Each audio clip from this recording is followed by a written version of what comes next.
साल था 1983 जब आर्कियोलॉजिस्ट्स की एक टीम गुजरात के ढबारी गांव के पास अरब सागर में कुछ एक्सप्लोर कर रही थी। समुद्र की 130 फीट की गहराई में जाने के बाद वो जो देखते हैं वो सचमुच चौंका देने वाला था। वो बिना देरी किए बाहर आते हैं और अपने बॉस को फोन लगाते हैं। कुछ देर तक रिंग जाने के बाद उधर से आवाज आती है, हेलो। इसके बाद कोई आवाज नहीं आती क्योंकि हैरान परेशान आर्कियोलॉजिस्ट्स बिना रुके वो हाल सुनाना शुरू करते हैं जो उन्होंने समुद्र में देखा, और उसे सुनते ही बॉस के हाथ से फोन छूट जाता है। आखिर उन्होंने समुद्र में ऐसा क्या देख लिया कि उन्हें ठंड में भी पसीने आ गए, जिसे जानकर बॉस भी कुछ बोल नहीं पाए। जानने के लिए चलिए हमारे साथ अरब सागर की उसी गहराई में। समुद्र में उठती इन लहरों को देखिए, जिनमें जितना शोर है उसके अंदर पसरा है उतना ही सन्नाटा, और उसी सन्नाटे में दफन है न जाने कितने ही रहस्य। समुद्र के नीचे आज भी कई ऐसे राज दबे हैं जिनके बारे में किसी को कुछ नहीं पता। कुछ सालों पहले अरब सागर की गहराई में ऐसी ही एक साइट खोजी गई जिसे देखकर हर कोई हैरान था। दरअसल वो एक भरी पूरी नगरी थी, ऐसी नगरी जो इतनी खूबसूरत थी कि जिसे कोई एक बार देख ले तो बस देखते ही रह जाए। ऊंची ऊंची दीवारें, बड़े बड़े गेट और उन पर की गई नक्काशी, सड़कें, भव्य महल, पूरा वेल प्लान्ड शहर जो आज के शहरों को भी पीछे छोड़ दे। समुद्र की गहराइयों में ऐसी नगरी देखकर आर्कियोलॉजिस्ट्स हैरान थे। आखिर ये नगरी यहाँ पहुंची कैसे और ये कितनी पुरानी है, ये अब सवाल उनके मन में भी थे, जिनका जवाब ढूंढने के लिए उन पत्थरों के सैंपल लिए गए और कार्बन डेंटिंग से पता चला कि वो पत्थर महाभारत काल के हैं, और ये वही नगरी है जिसके बारे में महाभारत में भी बताया गया है, यानी श्री कृष्ण की नगरी, द्वारका नगरी, जिसे भगवान श्री कृष्ण ने समुद्र किनारे बसाया था। अब आप कहेंगे कि हमें कैसे पता कि यही द्वारका है? इसका क्या प्रूफ है? क्योंकि द्वारका जो गुजरात के जामनगर जिले में अरब सागर के तट पर बसा एक छोटा सा शहर है, जिसे भगवान विष्णु के 4 धामों में से एक माना जाता है, जहां हजारों कृष्ण भक्त दूर दूर से दर्शन के लिए आते हैं। अगर वो द्वारका है तो फिर ये क्या है?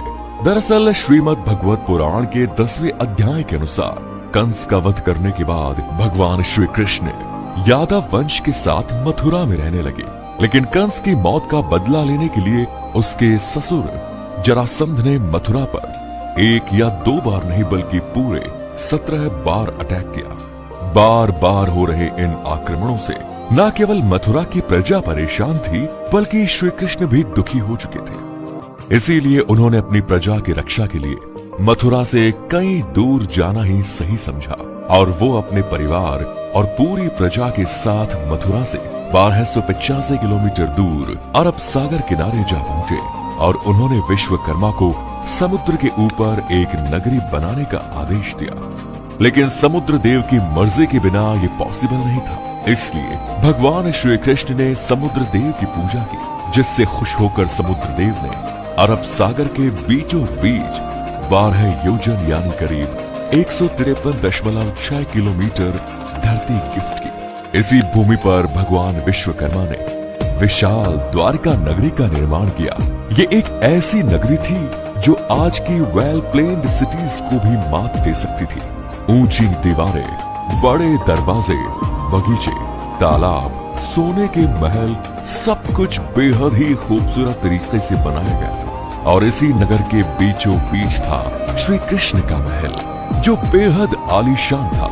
पूरे यादव वंश और पूरी प्रजा को यहाँ पर बसाने के बाद श्री कृष्ण वापस मथुरा गए और जरासंध से युद्ध किया। उनका वध करने के बाद वो अपने परिवार के साथ हंसी खुशी रहने लगे। लेकिन कहते हैं ना, यहाँ कुछ भी कांस्टेंट नहीं रहता, सुख दुख आता रहता है, और श्री कृष्ण भी इसी चक्र का हिस्सा थे।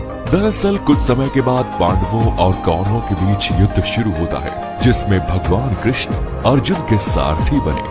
18 दिनों के भीषण युद्ध के बाद आखिरकार पांडवों की जीत हुई, और यहीं से शुरुआत हुई खूबसूरत नगरी द्वारका के सर्वनाश की।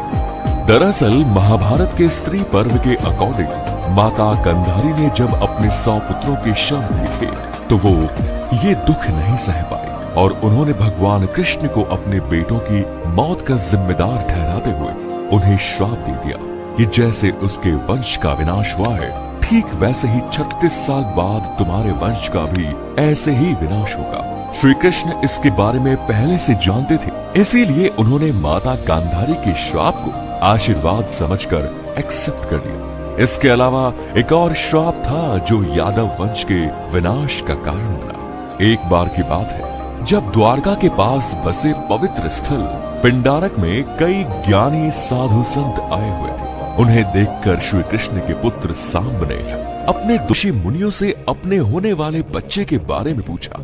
ऋषि मुनि अपने साथ हो रहे इस मजाक से क्रोधित हो गए और उसने सांब को श्राप दे दिया कि वो एक लोहे के मूसल को जन्म देगा जो यादव वंश के विनाश का कारण बनेगा। अब श्राप तो एक ही भारी होता है, यहाँ तो दो मिल चुके थे। और थोड़ी देर बाद सांब के कपड़ों से एक लोहे का मूसल मिला। जब श्री कृष्ण के नाना उग्रसेन को इस पूरी कहानी का पता चला तो उसने उस लोहे के मूसल के टुकड़े किए और उन्हें समुद्र में फेंक दिया। यही उन्हें ये गलतफहमी हो गई कि ऐसा करने से उन्होंने यादव वंश को इस श्राप से बचा लिया, क्योंकि जैसे ही उग्रसेन मूसल के टुकड़ों को समुद्र में फेंकते तो उन्हें एक मछली निगल लेती और फिर वो मछली मछुआरों के जाल में जा फंसती। जब उन्हें चीरा जाता तो उनके पेट से उसी लोहे के मूसल के टुकड़े निकलते हैं। एक शिकारी उन लोहे के टुकड़ों से जहरीले तीर बना लेता है और ऐसे टुकड़े टुकड़े होने के बाद भी ये लोहे का मूसल एक बार फिर तैयार हो जाता है यादव वंश के विनाश के लिए। लेकिन कैसे? दरअसल 36 साल बीत चुके थे और वो समय आ चुका था जब माता गांधारी के श्राप को सच साबित होना था। पूरा यादव वंश नशे की लत में डूब चुका था। धीरे धीरे उन्होंने आपस में ही लड़ना शुरू कर दिया। फिर क्या था, अंदर ही अंदर यादव वंश में युद्ध छिड़ गया। भाई भाई को मारने लगा और धीरे धीरे पूरे राजवंश का विनाश हो गया। ये सब देखकर बलराम जी ने धरती का त्याग कर दिया और श्री कृष्ण जी जंगलों की तरफ निकल पड़े। कुछ देर चलने के बाद वो एक पीपल के पेड़ के नीचे जाकर लेट गए। तभी एक शिकारी ने उन्हें हिरण समझकर उन पर तीर चला दिया। ये वही शिकारी था जिसने मछली के पेट से निकले टुकड़ों से तीर बनाया और ये वही जहरीला तीर था जो लोहे के मूसल से बना था। जैसे ही ये जहरीला तीर श्री कृष्ण को लगा तो उनकी मौत हो गई और उन्हीं के साथ पूरा यादव वंश खत्म हो गया। जब अर्जुन को इसका पता चला तो वो दौड़कर द्वारका पहुंचे, लेकिन तब तक वहां सब कुछ खत्म हो चुका था। पूरी द्वारका आग में जल रही थी। इसके बाद अर्जुन ने जैसे तैसे खुद को संभाला और जलती हुई नगरी से लोगों को बाहर निकाल दिया। खाली होते ही द्वारका नगरी हमेशा के लिए समुद्र में समा गई। अब आपका द्वारका को लेकर जो कंफ्यूजन है उसको भी दूर करते हैं। दरअसल आज द्वारका को दो हिस्सों में बांटा गया है, द्वारका और बेट द्वारका। द्वारका समुद्र के किनारे बसा एक छोटा सा शहर है और बेट द्वारका अरब सागर के बीच बसा एक द्वीप। काफी सालों तक तो बेट द्वारका को माइथोलॉजी या पौराणिक कथा मानकर नेग्लेक्ट किया जाता रहा। इसका रीजन ये था कि हमारे पास ऐसा कोई प्रूफ नहीं था जो पौराणिक कथाओं में शामिल इस खूबसूरत सी नगरी को असली साबित कर सके। 1930 में अरब सागर में खोज की गई और इस दौरान बेट